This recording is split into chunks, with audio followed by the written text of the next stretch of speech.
ایک شخص نے پوچھا ہے کہ جی میری بیوی زنا کرتی رہی ہے، اب پکڑی گئی ہے، معافی مانگ رہی ہے، میں کیا کروں؟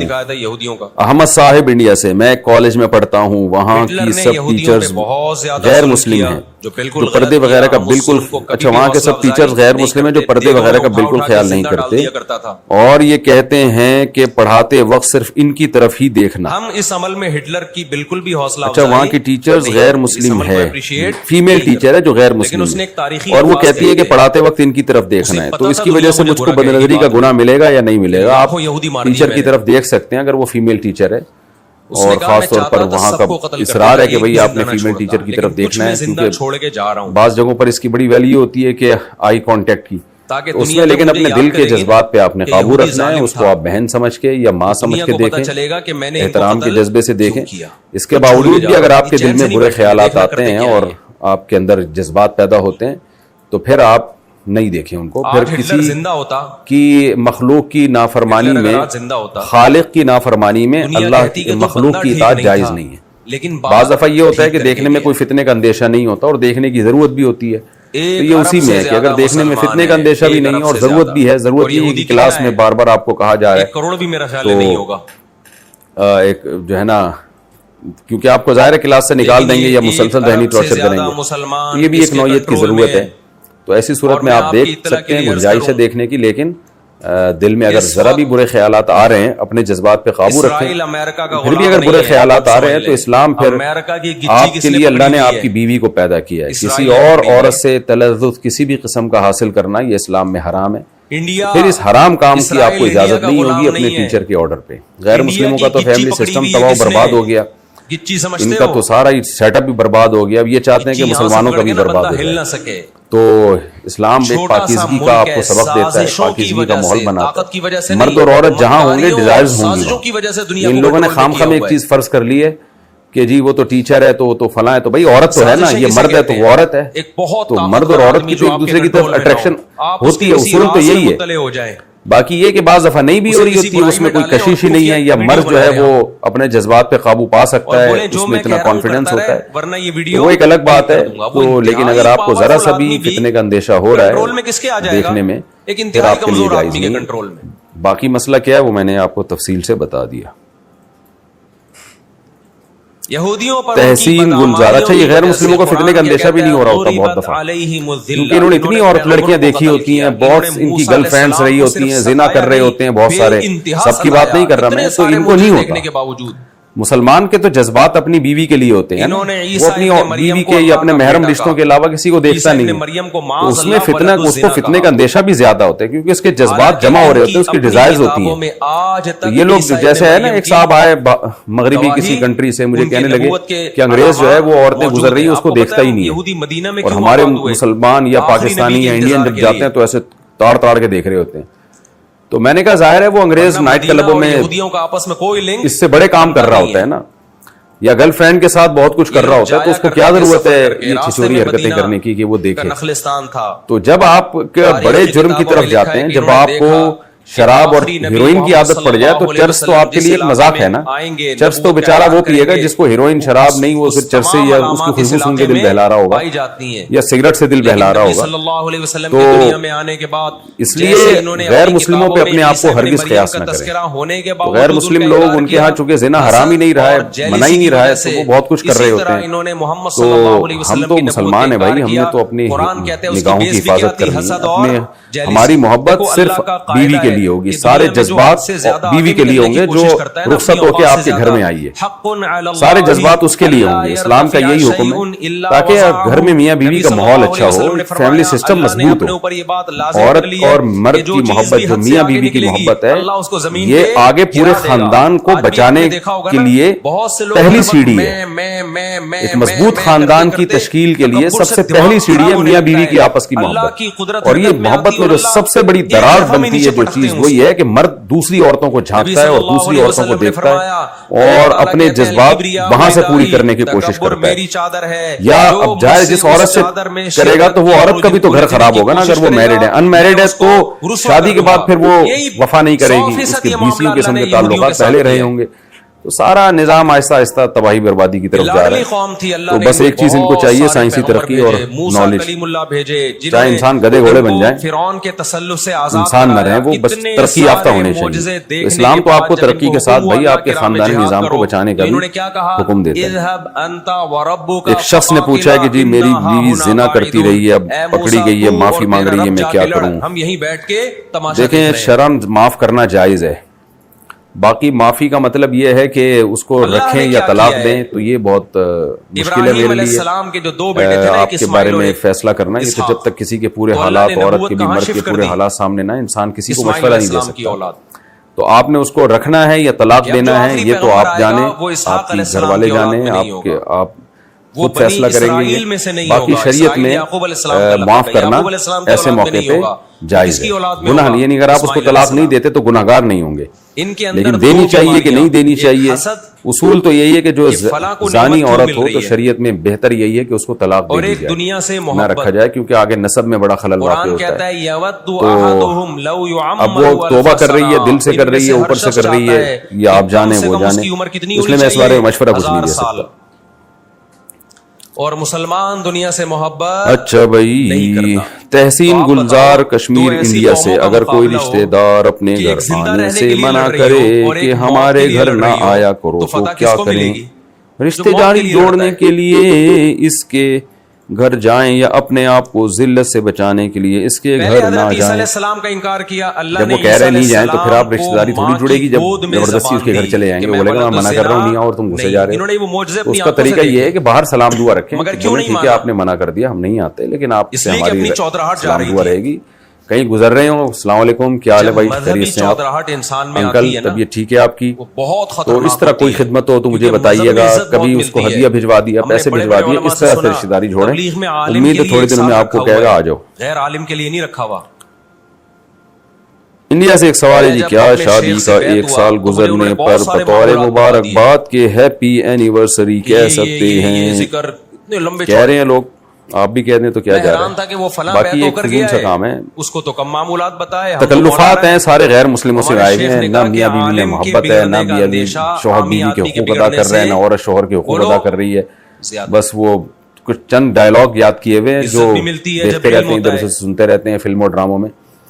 تو جو حقیقی محبت ہے نا اس کو فوکس کریں بھائی. شہرت, دولت, وہ ایک صاحب نے بڑی اچھی بات کہی ہے کہ آج کل لڑکیوں کے گھر تباہ ہو رہے ہیں ٹک ٹاک اور فیس بک پہ میاں بیوی کی محبتیں دیکھ کے. تبھی تزکیہ نفس جو ہے نا, عورت اپنے شوہر کو تنگ کرتی ہے, وہ دیکھو اس کا میاں کیسے بحرین ناران کاغان اپنی وائف کو گھما رہا ہے, اس کو پھول پیش کر رہا ہے. بھائی وہ جو کچھ اچھے اچھے کام کر رہا ہے وہ فیس بک پہ ڈال رہا ہے. جو گھر میں لڑائی اور دنگا فساد ہو رہا ہے نا, گالی گلوچ اور حقوق ادا نہیں کر رہے, رات کو دیر سے گھر سے آتا ہے اور اس کے جو ہے نا اس پہ خرچہ نہیں کر رہا, اور بچوں کی تربیت کی فکر نہیں کر رہا, گھر والوں کو ٹائم نہیں دے رہا, وہ چیزیں تھوڑی فیس بک پہ ڈالے گا. وہ یہودیوں کو علم پر بھی دنیا تو وہ کبھی ایک دن جوش محبت میں ایک دن پھول لے دیا تو فوراً ویڈیو بنا کے ٹک ٹاک پہ ڈال دیا. السلام کے ذریعے دنیا میں تو خواتین کو ریئل لائف کو دیکھنا چاہیے کہ ریئلٹی. ہمارے باپ داداؤں کو دیکھیں, ہماری ماؤں نانیوں دادیوں کو دیکھیں, انہوں نے تو یہ تکلفات نہیں کیے. ہیپی اینیورسری اور اللہ سے کوئی نہیں, اور جناب وہ برتھ ڈے کا کیک, وہ تو سادہ لوگ تھے لیکن کیسی محبت سے کیسی کامیاب زندگیاں انہوں نے گزاری ہیں, اس لیے کہ وہ حقیقی طور پر ایک دوسرے کے حقوق جانتے تھے اور اللہ کا خوف تھا, اور ایک دوسرے سے وفا کرنا کیا ہوتا ہے یہ سب جانتے تھے. اس لیے میرا مشورہ تو یہی, میں حرام ناجائز کا فتویٰ نہیں دے رہا کہ ہیپی اینیورسری کہنا کوئی ناجائز ہے, لیکن ان تکلفات سے اپنے آپ کو نکالیں. ہم پر سب سے زیادہ احسان ہے, لیکن چند ماہ پہلے میری 1.5 سال کی بچی کا انتقال ہو گیا. میں اس کی یاد میں اس کی تصویریں سوشل میڈیا پر شیئر کرتی ہوں. مجھے کسی نے کہا کہ اس طرح مردے کی روح کو تکلیف ہوتی ہے, برائے مہربانی وضاحت فرمائیں. مردے کی روح کو تو تکلیف نہیں ہوتی, لیکن جو زندہ آپ ہیں آپ کی روح کو بہت تکلیف ہوگی, کیونکہ جب غم ہے نا اس کو شریعت میں بھلانے کا حکم ہے, یاد کرنے کا حکم نہیں ہے. بس وہ بچی اللہ کے پاس چلی گئی, مسلمان بچی تھی, قیامت میں آخرت میں انشاءاللہ آپ کو مل جائے گی. بس اتنا سوچ کے تسلی کیا کریں. پھر اس کی تصویریں یاد کرنا دیکھنا اس سے غم کم نہیں ہوتا بڑھتا ہے. اور اسلام یہ چاہتا ہے کہ آپ کے دل میں آخرت کا غم ہو, اللہ کا غم ہو. مخلوق کا غم اپنے دل میں نہ رکھیں, اس کو جلد سے جلد بھلانے کی کوشش کریں آپ. اس کا کوئی فائدہ نہیں ہے نا, ہر وہ چیز جس کا کوئی فائدہ نہیں ہے تو کیوں اس کام کو کیا جا رہا ہے. یا تو ہوتا نا اس بچی کو یاد کرنے سے وہ بچی زندہ ہو کے آ جاتی ہے, اب یہ تو ممکن نہیں ہے. وہ بچی آخرت میں آپ کے لیے اللہ نے ذخیرہ کر دی, بس یہ سوچا کریں. تو میرا مشورہ یہی ہے کہ آپ یہ کام نہ کریں, اس سے بچی کو تکلیف ہونا ہو, آپ کو تکلیف ہوگی, اور شریعت اس تکلیف پہ آپ کو اجر دیتی ہے جو آپ کے اختیار میں نہ ہو. اور جو آپ سوچ سوچ کے خود تصویریں دیکھ دیکھ کے سوچ سوچ کے جو اپنے غم کو بڑھائیں گی, ان غموں پہ اجر نہیں ملتا اللہ کی طرف سے. میکے رہنے کی حالت میں ضروریات کا خرچہ کیا شوہر کے ذمہ ہے یا باپ اور بھائی کے ذمہ؟ قربانی چٹ کے خاتون نے سوال پوچھا ہے. جی دیکھیں, میکے رہنے کی صورت میں میکے رہ کیوں رہی ہے؟ شوہر کی اجازت سے رہ رہی ہیں یا شوہر سے لڑکے آئی ہوئی ہیں بغیر اجازت کے؟ تو اگر شوہر کی اجازت سے رہ رہی ہیں تو پھر تو شوہر کے ذمہ نان نفقہ. لیکن اگر شوہر سے لڑائی کر کے آئی ہوئی ہیں اور پھر میکے رہ رہی ہیں تو جتنے دن میکے میں گزارے گی شوہر کے ذمہ اس کا نان نفقہ نہیں ہوگا. پھر کس کے ذمہ ہوگا؟ ابا کے ذمہ ہوگا یا بھائی کے ذمہ ہوگا؟ ابا نہیں ہے تو بھائی کے ذمہ ہوگا, ویسے تو ابا کے ذمہ ہوتا ہے اگر ابا نے خوشی سے رکھا ہوا ہے. ہندو لڑکی نے خفیہ طور پر اسلام قبول کر لیا ہے مگر گھر والوں کی سختیوں سے بچنے کے لیے ہندو بن کے رہنا پڑتا ہے, تو کیا ایسا کرنا جائز ہے؟ اگر اتنا خطرہ ہے نا کہ اگر اس لڑکی نے اپنا اسلام ظاہر کر دیا تو بہت زیادہ ماریں گے پیٹیں گے, یا خدا نخواستہ قتل بھی کر دیتے ہیں بعض دفعہ, تو مار پیٹ کا بہت شدید مار پیٹ کا خوف ہے, تو پھر یہ لڑکی اپنے اسلام کو چھپا سکتی ہے. اللہ تعالیٰ نے قرآن میں اجازت دی ہے. ایسی بہت ساری لڑکیاں ہیں ہندو گھرانوں کی جن بیچاریوں کو خطرہ ہوتا ہے کہ ہم نے اسلام ظاہر کر دیا تو ہمیں قتل کر دیں گے. تو ایسی صورت میں وہ اللہ سے یہ بات کہیں کہ اللہ میں مسلم ہوں, میں ایک خدا کو مانتی ہوں, میں ان بتوں کو نہیں مانتی, میں محمد صلی اللہ علیہ وسلم کو تیرا آخری پیغمبر مانتی ہوں. اب میں مجبور ہوں, مجبوری کی وجہ سے ان کی رسومات میں مجھے شرکت کرنا پڑتا ہے, تو اللہ تو مجھے معاف کر دے. تو اللہ غفور رحیم ہے, اللہ تعالیٰ معاف کر دے گا, اور ایسی لڑکی کا شمار انشاءاللہ اہل اسلام میں ہی ہوگا. تو چھپ کے جتنی نمازیں پڑھ سکتی ہے وہ نماز پڑھے, چھپ کے روزے رکھے جو رمضان کے روزے, اس طرح سے جب تک ممکن ہو کرے, اور پھر جہاں اللہ اس کو توفیق دے, کوئی طاقت اور قوت اور ہمت دے, تو وہ اپنے اسلام کو یا تو ظاہر کر دے یا کسی مسلم سے نکاح کر لے کورٹ میں جا کے, عدالت میں جا کے, تاکہ وہ مسلمان مرد اس کو تحفظ دے سکے. مسز ضیاء ابو زہبی فجر کی اذان کے ساتھ ہی وضو کرنے گئے اور حیض کا پتہ چلا کہ شروع ہو گیا, تو کیا اب یہ فجر قضا کرنی ہوگی؟ قرآن نے ان کے بارے میں کیا کہا؟ اذان کے ساتھ ہی وضو کرنے گئے اور پتہ چلا کہ جی مینسز آنا شروع ہو گئے. نہیں, یہ فجر قضا کرنی نہیں ہوگی, بلکہ یہ فجر ساقط ہو گئی. مینسز کا خون عورت کو نماز کا ٹائم ختم ہونے سے 2 منٹ پہلے بھی آ جائے, 3-4 منٹ پہلے بھی آ جائے, تو بس وہ والی نماز ساقط ہو جاتی ہے. اگر کسی عورت نے نماز ڈیلے کی, جیسے ظہر کی نماز ڈیلے کی, پڑھی نہیں ہے, اور ڈیلے کرتے ہوئے آخری وقت میں مینسز آ گئے, تو وہ ظہر ساقط ہوگی. اس طرح فجر میں بھی ایسے ہی. لفظ دنیا میں کیا بن چکا ہے؟ گالی. شرم آئے گی کسی کو؟ اگر واش بیسن قبلہ رخ ہو تو اس میں کلی کر سکتے ہیں. شگفتہ یاسمین انڈیا سے, جی وہ قبلہ رخ ہوتا ہے تو وضو کر رہے ہوتے ہیں, تو اس میں کلی کرنے میں کوئی حرج نہیں ہے. ہمیں یہودیوں سے دشمنی نہیں ہے. اگر سیڑھی کی جگہ کے نیچے کو عبادت کا کمرہ بنا دیا جائے اور اس میں قرآن بھی رکھا جائے تو بے ادبی تو نہیں ہوگی؟ نہیں جی, بے ادبی نہیں ہوتی, نہیں ہے, کیونکہ نیچے کا جو کمرہ ہے, جب سیڑھی کے نیچے آپ دیوار بنائیں گے تو بالکل ایک الگ وہ مکان کہلائے گا. اس کی مثال ایسے جیسے نیچے ایک پورشن ہوتا ہے, ایک پورشن اوپر ہوتا ہے, تو نیچے والے پورشن میں قرآن رکھے ہوئے ہوتے ہیں, اوپر والے پورشن میں لوگ بیٹھے ہوئے ہوتے ہیں. تو یہ بے ادبی سمجھی نہیں جاتی, کیونکہ یہ نہیں سمجھا جائے گا کہ یہ قرآن کے اوپر ہے, بلکہ وہ پورشن ہی الگ ہے. تو جب سیڑھی کے نیچے آپ نے کمرہ بنا دیا تو وہ ایک الگ پورشن بن گیا باقاعدہ, تو اس میں پھر کوئی حرج نہیں ہے. ویسے بھی ادب کا تعلق عرف سے, اور اس میں اس کو بے ادبی سمجھا نہیں جاتا کہ نیچے کوئی چھوٹا سا کمرہ ہے, اس میں قرآن رکھا ہوا ہے اور دوسرے لوگ چھت پر ہیں, تو اس کو بے ادبی سمجھا بھی نہیں جاتا. تو سیڑھی بھی چھت کے طور پر ہی بن جائے گی. ایسی صورت کچھ دنیا میں ہوا نہیں تھا, تو ان کو بیٹھے اچھا بھائی مفتی صاحب, کیا بیوی شوہر کی اجازت کے بنا کسی محرم کے ساتھ تبلیغی جماعت میں جا سکتی ہے؟ فسادی لوگ جمع ہوئے, نہیں جی, بیوی گھر کے سے باہر شوہر کی پرمیشن کے بغیر نہیں جا سکتی. شوہر کے ساتھ جائے نا, اچھی بات ہے, وہ بھی انسان بن جائے گا دنیا میں. ہر اس بہانے کیا شادی شدہ عورت کے زیورات کی زکوٰۃ اس کو شوہر نہیں دے سکتا؟ اگر شوہر نہیں دے سکتا تو عورت کہاں سے پیسے لائے؟ زکوٰۃ ادا کرنے کے لیے پھر تو ایک یہ بڑا سوال کرتی ہیں خواتین کہ ہمارے پاس اتنا سونا ہے، ہم اس کی زکوٰۃ کے لیے کہاں سے پیسے لائیں؟ یہ بالکل ایسا ہی ہے جیسے کوئی کہے میرے پاس 2 لاکھ روپے پڑے ہوئے، میں اس کی زکوٰۃ کے لیے کہاں سے پیسے لاؤں؟ تو بھائی 2 لاکھ روپے ہیں نا، تو یہی روپے ہی تو پیسے ہیں۔ یعنی آپ کہہ رہے ہیں کہ میرے پاس 2 لاکھ پیسے پڑے ہوئے ہیں تو میں ان کی زکوٰۃ کے لیے کہاں سے پیسے لاؤں؟ سکھوں کے پاس کوئی الگ ملک ہے، یہ پیسے ہیں آپ کے پاس، تو جب آپ کے پاس سونا پڑا ہوا ہے تو یہ پیسے ہی تو ہیں، 2 منٹ میں کیش ہو جائے گا۔ تو کسی کو بھی دیں آپ کہ بھئی یہ میرے پاس سونا ہے، اتنا سونا ذرا کیش کرا کے لے آؤ، 2 منٹ میں لے آئے گا۔ تو کہاں سے پیسے لے کر آئیں؟ دکان سے پیسے لے کر آئیں، یا پھر ڈائریکٹ وہ سونا ہی غریب کو دے دیں، اس میں سے 2.5% کاٹ دیں۔ تو یہ عجیب بات ہے کہ جی کہاں سے پیسے لاؤں؟ تو وہ پیسہ ہی ہے جو گولڈ آپ کے پاس رکھا ہے۔ باقی یہ کہ شوہر اگر دینا چاہے بیوی کی طرف سے زکوٰۃ تو بہت اچھی بات ہے، لیکن بیوی کو بتا دے، اس کی اجازت لے لے کہ بھئی میں تمہاری طرف سے زکوٰۃ دے رہا ہوں۔ اگر وہ کہہ دی تو شوہر کے دینے سے بھی زکوٰۃ ادا ہو جائے گی۔ ملک ملنا چاہیے، ان کے بڑے بیٹھے کیا شادی شدہ عورت کے زیورات اچھا یہ ہو چکا ہے؟ احتلام کی وجہ سے کپڑا ناپاک ہو گیا تو پاک کیسے کریں؟ بھئی ایسے ہی پاک کریں جیسے بغیر احتلام کے کپڑا جب ناپاک ہو جاتا ہے، اگر ہم کسی پیشاب وغیرہ لگنے سے۔ کسی بھی تو زمین طریقہ یہ ہے کہ جب نائٹ فال ہوا، احتلام ہوا، آپ صبح اٹھے، آپ نے اپنے پینٹ پہ یا شلوار پہ کوئی گندگی دیکھی تو آپ واش روم میں لے جا کے صرف اتنا حصہ دھو لیں جہاں جہاں گندگی نظر آ رہی ہے، جو نظر نہیں آ رہی وہ معاف ہے، جو نظر آ رہی ہے بس اتنے حصے کو پانی کے نیچے رکھیں اور اچھی طرح رگڑ لیں اس کو تاکہ وہ گندگی دور ہو جائے، اور پھر اس کو اچھی طرح نلکے کے نیچے 3 دفعہ دھونا بھی ضروری نہیں ہے، بس نلکے کے نیچے رکھا، پانی بہ رہا ہے اور آپ نے اس کو اچھی طرح رگڑ لیا، صابن لگانا بھی ضروری نہیں ہے، اچھی طرح رگڑ کے آپ نے اس کو نچوڑ لیا تو بس کپڑا پاک ہو گیا۔ صابن لگا لیں گے تو ذرا اور جلدی صاف ستھرا ہو جائے گا۔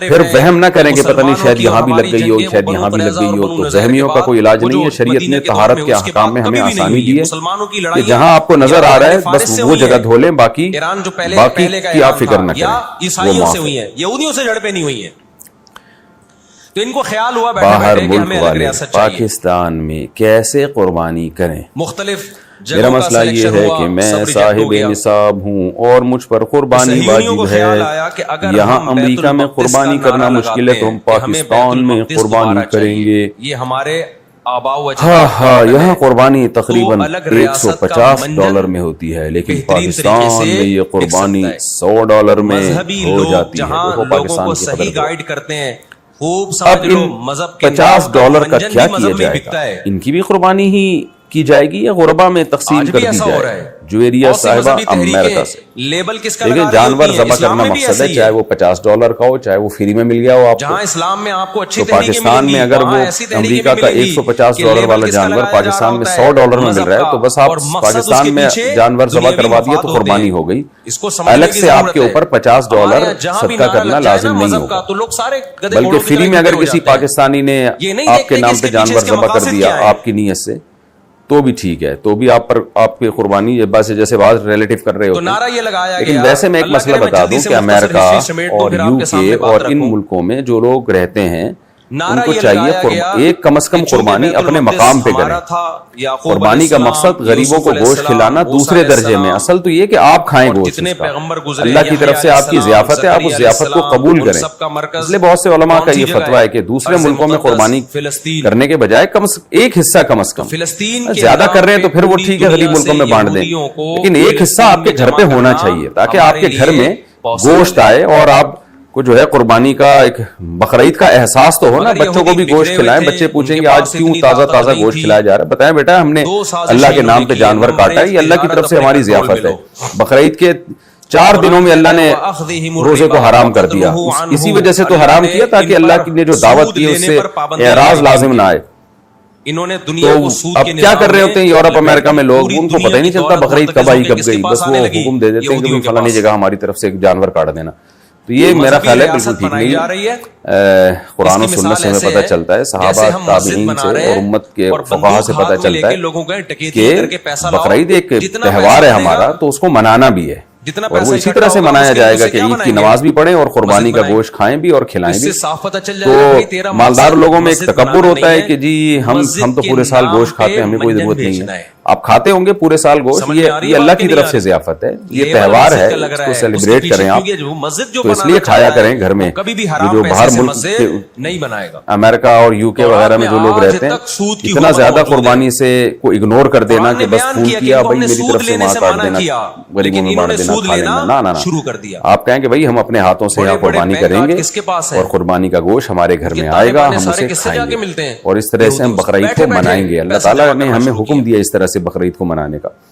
ہمارے نبی صلی اللہ علیہ وسلم تو گوشت کی ایسی طلب رکھتے تھے بقرعید کے دن, اور اتنا زیادہ اس کو آپ صلی اللہ علیہ وسلم اللہ کی ضیافت سمجھ کے استعمال کرتے تھے کہ بقرعید میں آپ صبح کچھ کھاتے نہیں تھے. آپ کے پیسوں سے معدے مبارک میں جو آپ کا جو پہلا لقمہ ہوتا تھا نا, وہ قربانی کے گوشت کا جاتا تھا. دنیا کی دولت اتنا زیادہ آپ صلی اللہ علیہ وسلم اہتمام کرتے تھے. پھر وہ چند ہاتھ ہی آپ اور آج لوگ کیا کر رہے ہوتے ہیں کہ جی بس وہیں گرا دینا, تو جب سے بڑے بڑے اسٹورز بننا شروع ہوئے ہیں, مال بننا غلط شروع ہوئے ہیں, یہ چھوٹے موٹے دکانداروں کی جو حلال کی